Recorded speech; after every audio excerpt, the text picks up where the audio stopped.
नमस्कार। सांकेतिक भाषा के इस विशेष बुलेटिन में आप सभी का स्वागत है। मैं हूं ऋतु वर्मा, मेरे साथ है मेरी सहयोगी दीपाली। खबरों की शुरुआत करें उससे पहले नजर डालेंगे अभी तक की हेडलाइंस पर। कल से 2 दिन के कुवैत दौरे पर रहेंगे प्रधानमंत्री नरेंद्र मोदी। विदेश मंत्रालय ने दी जानकारी, यात्रा से और मजबूत होंगे दोनों देशों के संबंध।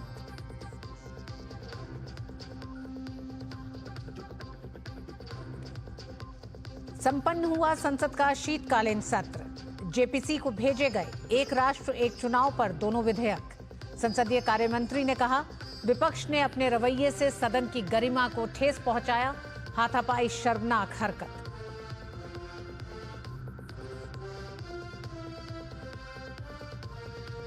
संभल पहुंची 4 सदस्यीय भारतीय पुरातत्व विभाग की टीम। 5 तीर्थ और 19 कूपों का एएसआई ने किया निरीक्षण। चप्पे चप्पे पर पुलिस बल तैनात। ताजा हुए दंगा पीड़ितों के 46 साल पुराने जख्म।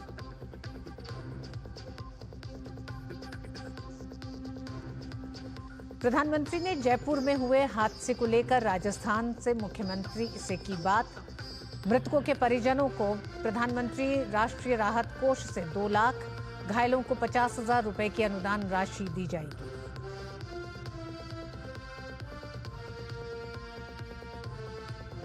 और कर्नाटक में बीजेपी नेता सीटी रवि पर एफआईआर और हिरासत के बाद चढ़ा सियासी पारा। बीजेपी ने कहा, कांग्रेस की बर्बरता ने दिलाई इमरजेंसी की याद। कार्रवाई के विरोध में बेंगलुरु में भाजपा का प्रदर्शन।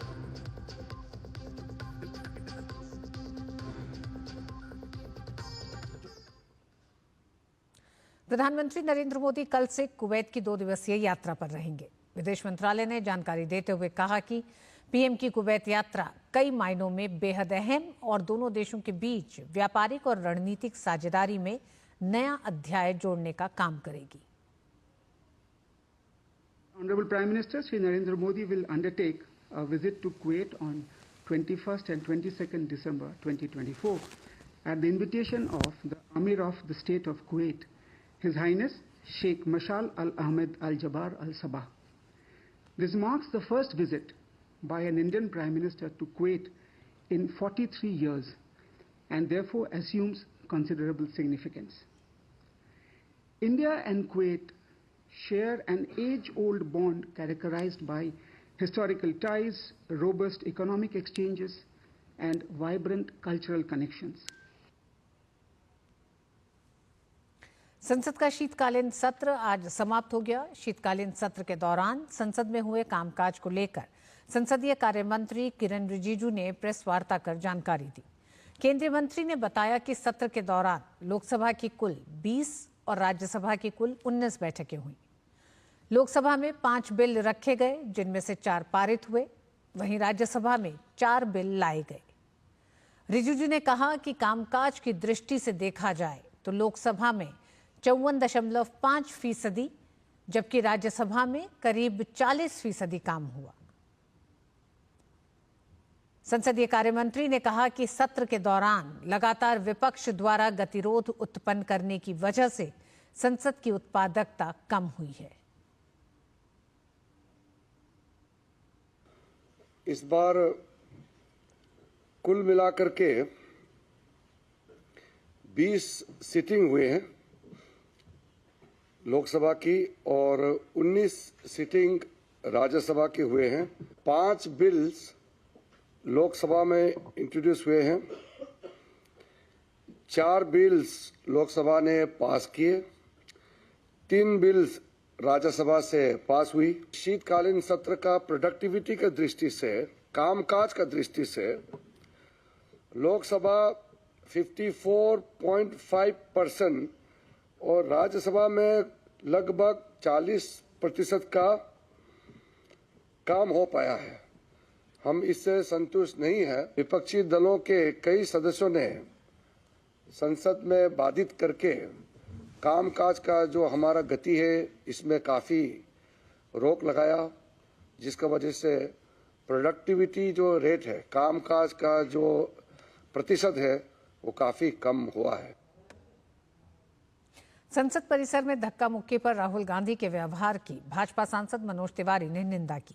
उन्होंने कहा कि बतौर नेता प्रतिपक्ष उन्हें अपने पद की गरिमा नहीं भूलनी चाहिए थी और इसके लिए उन पर कार्रवाई होनी चाहिए। ये लोकतंत्र के मंदिर का अपमान है, संसद का अपमान है। राहुल गांधी को कड़ी से कड़ी सजा मिलनी चाहिए कानूनी रूप से, क्योंकि अगर एक सांसद मारपीट पे उतारू होता है, अगर दूसरा भी उतारू हो जाए तो सोचिए क्या स्थिति होगी। इसलिए हम इसका विरोध करेंगे और घर घर तक इस बात को पहुंचाएंगे। बीजेपी नेता सीटी रवि की गिरफ्तारी को लेकर विवाद बढ़ता जा रहा है। सीटी रवि को कर्नाटक की मंत्री लक्ष्मी हिब्बाल्कर की शिकायत पर उनके खिलाफ एफआईआर दर्ज किए जाने के बाद गिरफ्तार किया गया है। सीटी रवि की गिरफ्तारी को लेकर बेंगलुरु के फ्रीडम पार्क में भाजपा सदस्यों ने विरोध प्रदर्शन किया।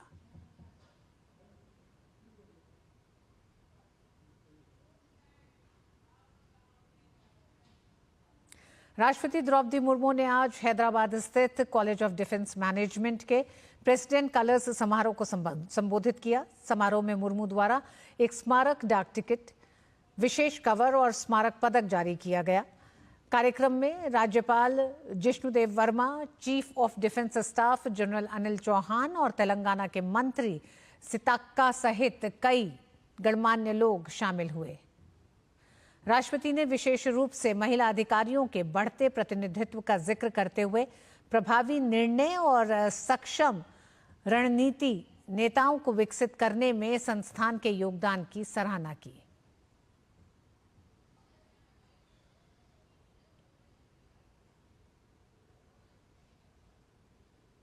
I am happy to see the women officers today. I have been encouraging and appreciating our women officers at various events of defense services for making a mark in different domains.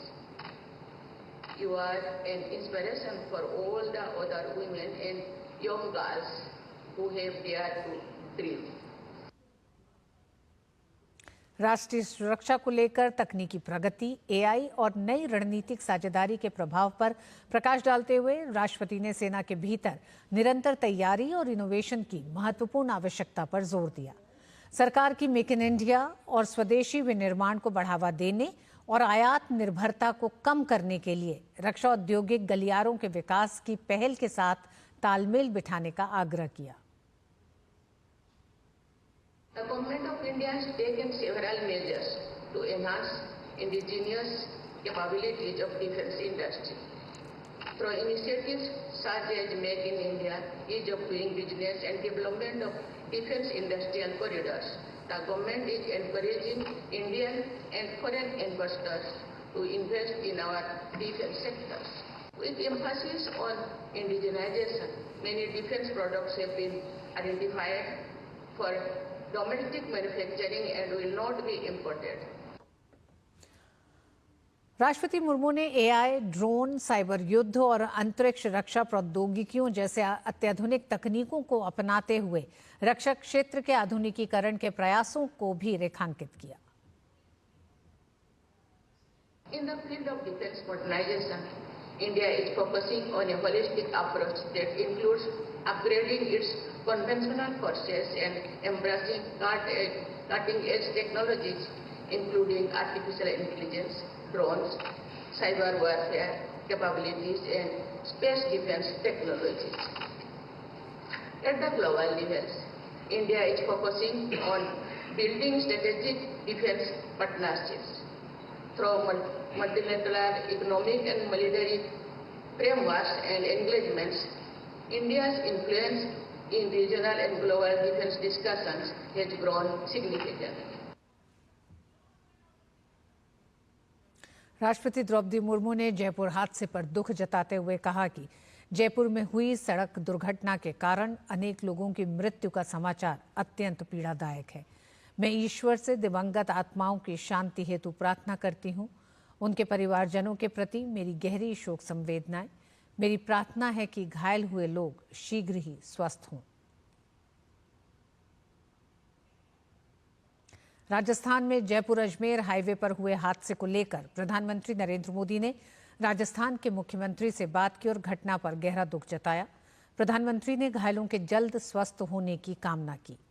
दुर्घटना में प्रत्येक मृतक के परिजनों को प्रधानमंत्री राष्ट्रीय राहत कोष से 2 लाख रुपए की अनुग्रह राशि दी जाएगी, जबकि घायलों को 50,000 रुपए की मदद मुहैया कराई जाएगी।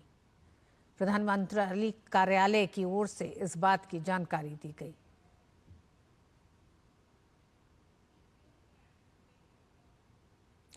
पश्चिम बंगाल के सिलीगुड़ी में सशस्त्र सीमा बल के 61वां स्थापना दिवस के कार्यक्रम का आयोजन हुआ। केंद्रीय गृह मंत्री अमित शाह एसएसबी के 61वें स्थापना दिवस समारोह में शामिल हुए। कार्यक्रम को संबोधित करते हुए केंद्रीय गृह मंत्री अमित शाह ने कहा कि एसएसबी ने खुली सीमा से नशीले पदार्थ, घुसपैठिए, अवैध हथियारों की तस्करी को रोकने में बड़ी सफलता प्राप्त की है। खुली सीमा से नारकोटिक्स, मानव तस्करी, हथियारों की आवाजाही और देश विरोधी तत्वों की घुसपैठ को बड़ी मुस्तैदी के साथ एसएसबी के जवानों ने रोका है। इतना ही नहीं, पूर्वी क्षेत्र में नक्सल विरोधी अभियान में केवल एसएसबी ने सीआरपीएफ और स्थानीय पुलिस बल को साथ में लेकर ये पूरे पूर्वी क्षेत्र को नक्सल से मुक्त करने में एक महत्वपूर्ण भूमिका निभाई है। भारत और नेपाल की मैत्री संधि की मर्यादा का हर हालत में सम्मान करते हुए नो मैंस लैंड में 1100 से ज्यादा अतिक्रमण को एसएसबी के द्वारा हटाया गया। ये मैं मानता हूं कि बहुत बड़ी उपलब्धि है। इंडियन नेशनल लोकदल के प्रमुख और हरियाणा के पूर्व मुख्यमंत्री ओम प्रकाश चौटाला का 89 वर्ष की उम्र में निधन हो गया। गुरुग्राम स्थित मेदांता अस्पताल में उन्होंने दोपहर करीब 12 बजे अंतिम सांस ली। उन्हें सांस लेने में दिक्कत थी और 3 से 4 साल से मेदांता में ही उनका इलाज चल रहा था। शुक्रवार को अचानक तबीयत बिगड़ने पर उन्हें अस्पताल ले जाया गया, लेकिन डॉक्टरों ने उन्हें मृत घोषित कर दिया। डॉक्टरों ने उनकी मौत की वजह कार्डियक अरेस्ट बताई है। शनिवार सुबह 8 से 2 बजे तक सिरसा स्थित तेजाखेड़ा फार्म पर उनका पार्थिव शरीर अंतिम दर्शन के लिए रखा जाएगा। दोपहर 3 बजे उन्हें मुखाग्नि दी जाएगी। प्रधानमंत्री नरेंद्र मोदी ने हरियाणा के पूर्व मुख्यमंत्री ओम प्रकाश चौटाला के निधन पर दुख जताया है। उन्होंने सोशल मीडिया प्लेटफॉर्म एक्स पर लिखा, हरियाणा के पूर्व मुख्यमंत्री ओम प्रकाश चौटाला जी के निधन से अत्यंत दुख हुआ है। प्रदेश की राजनीति में वे वर्षों तक सक्रिय रहे और चौधरी देवीलाल जी के कार्यों को आगे बढ़ाने का निरंतर प्रयास किया। शोक की इस घड़ी में उनके परिजनों और समर्थकों के प्रति मेरी गहरी संवेदनाएं। प्रधानमंत्री नरेंद्र मोदी ने एक्स हैंडल पर पूर्व मुख्यमंत्री ओम प्रकाश चौटाला के साथ अपनी एक पुरानी तस्वीर भी साझा की।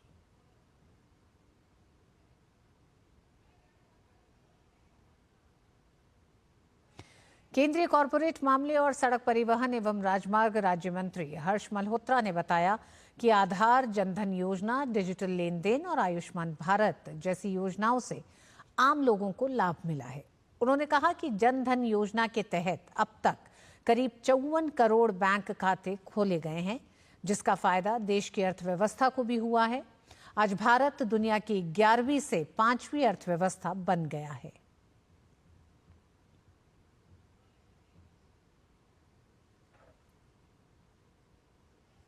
वर्षों में एंटीसिपेटेड था वर्ल्ड बैंक के द्वारा या बड़े फाइनेंशियल इंस्टीट्यूशंस के द्वारा, वो केवल 6 सालों में पूरा हुआ।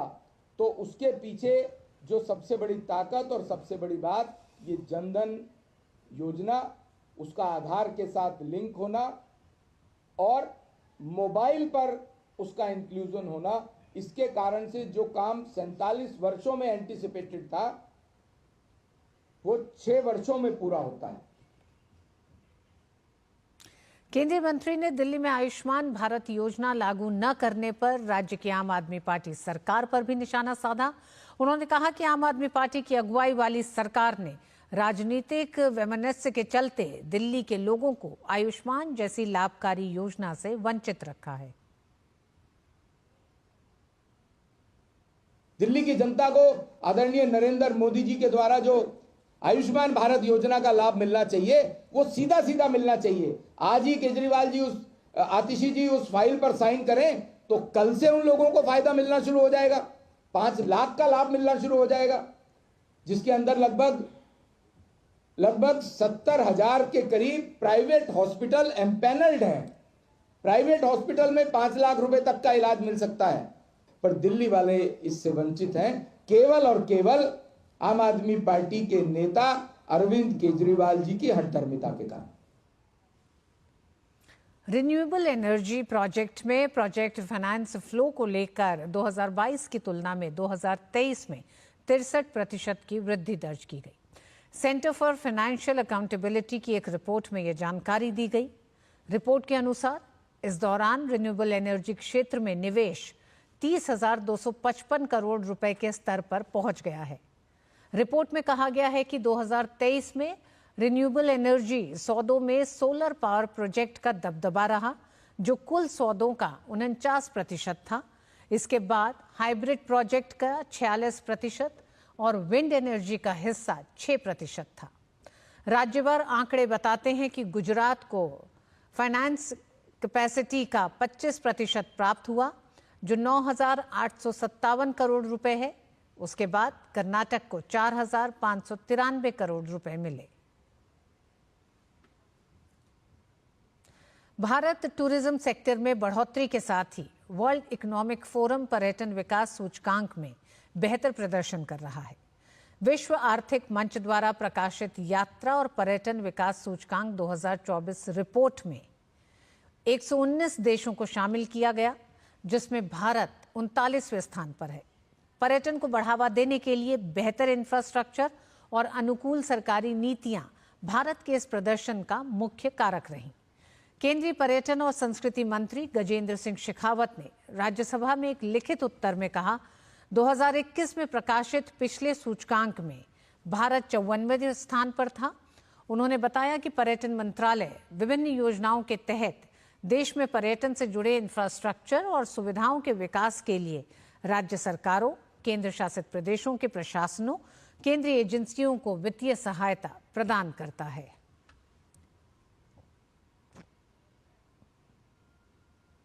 केंद्रीय वित्त मंत्री निर्मला सीतारमण जीएसटी काउंसिल की 55वीं बैठक की अध्यक्षता करने के लिए जैसलमेर पहुंची। यहां उनका पारंपरिक राजस्थानी अंदाज में स्वागत हुआ। यहां वित्त मंत्री होटल मैरिट में राज्यों के वित्त मंत्रियों के साथ प्री बजट बैठक में शामिल होंगी। इसके बाद जैसलमेर में ही वित्त मंत्री रात्रि विश्राम करेंगी और शनिवार को 55वीं जीएसटी काउंसिल की बैठक में भाग लेंगी। गौरतलब है कि यह बैठक जैसलमेर में पहली बार आयोजित होने जा रही है। जीएसटी काउंसिल की बैठक में भाग लेने के लिए केंद्रीय वित्त मंत्री निर्मला सीतारमण सहित कई राज्यों के वित्त मंत्री जैसलमेर पहुंच चुके हैं।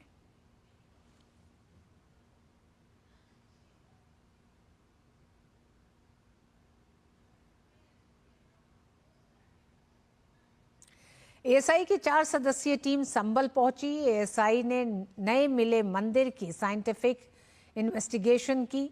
टीम ने संबल में 5 तीर्थ और 19 कूपों का निरीक्षण किया। भद्रकाश्रम, स्वर्गदीप, चक्रपाणी, प्राचीन तीर्थ, शमशान मंदिर का भी निरीक्षण किया और 8 से 10 घंटे तक ये सर्वे चला।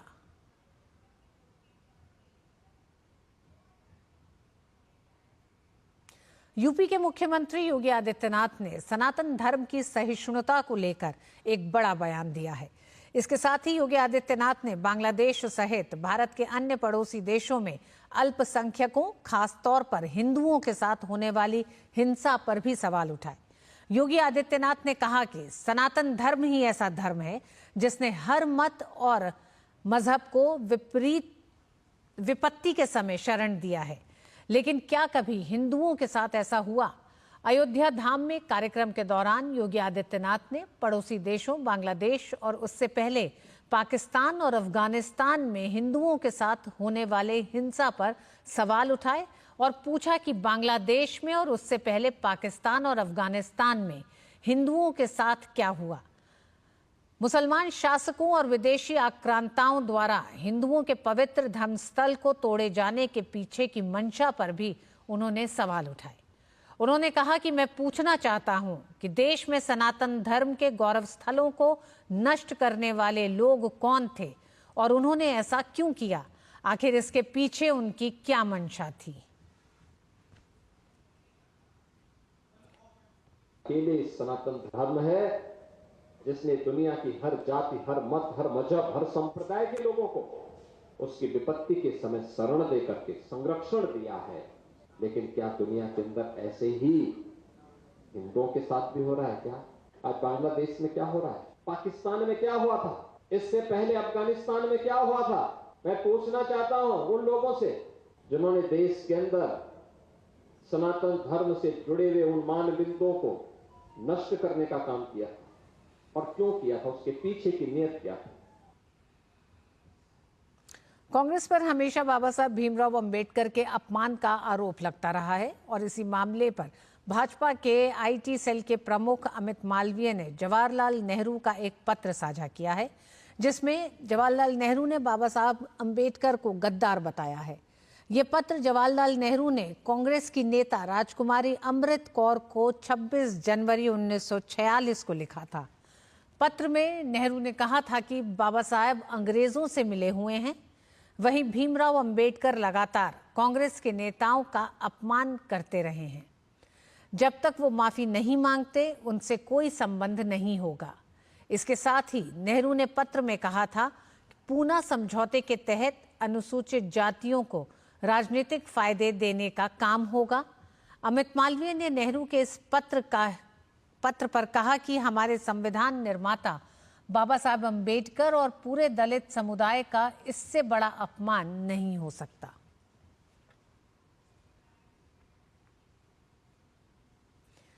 न्यूजीलैंड के लियाम लॉसन 2025 फॉर्मूला 1 सीजन के लिए रेड बुल रेसिंग में शामिल होंगे। ये घोषणा रेड बुल और सर्जियो पेरेस के निराशाजनक सीजन के बाद आपसी सहमति से अलग होने के बाद की गई है। लॉसन, जिन्होंने 2019 में रेड बुल जूनियर प्रोग्राम के साथ अपनी F1 यात्रा शुरू की थी, अब विश्व चैंपियन मैक्स वर्स्टैपेन के साथ दिखेंगे। रेड बुल टीम के प्रमुख क्रिश्चियन हॉर्नर ने रेसिंग बुल्स के साथ अपने 2 कार्यकालों के दौरान लॉसन के प्रदर्शन की सराहना की। गौरतलब है कि सर्जियो पेरेस ने 2024 के खराब अभियान के बाद रेड बुल से आपसी सहमति के बाद अलग होने का फैसला लिया था। यूएफा कॉन्फ्रेंस लीग के लीग स्टेज के मुकाबले में चेल्सी ने गुरुवार को शैमरॉक रोवर्स को 5-1 से हरा दिया। चेल्सी की ओर से मार्क ग्यू ने मैच में 3 गोल दागे। इस तरह इस खिलाड़ी ने कॉन्फ्रेंस लीग में अपने गोल की संख्या को 6 तक पहुंचा दिया। चेल्सी की ओर से पहले 4 गोल पहले हाफ में आए, जबकि दूसरे हाफ में टीम ने एक और गोल करने में कामयाबी हासिल की। वहीं शैमरॉक रोवर्स की ओर से एकमात्र गोल पहले हाफ के 26वें मिनट में आया।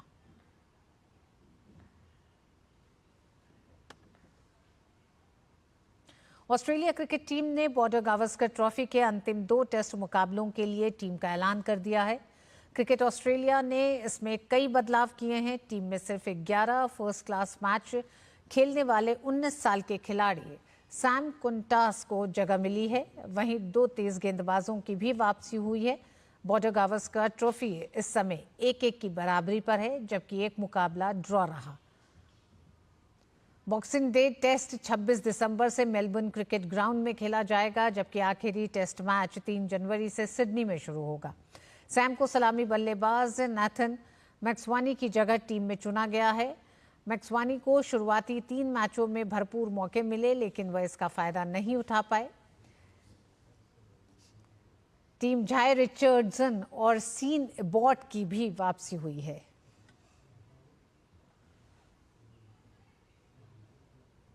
और इस बुलेटिन में बस इतना ही।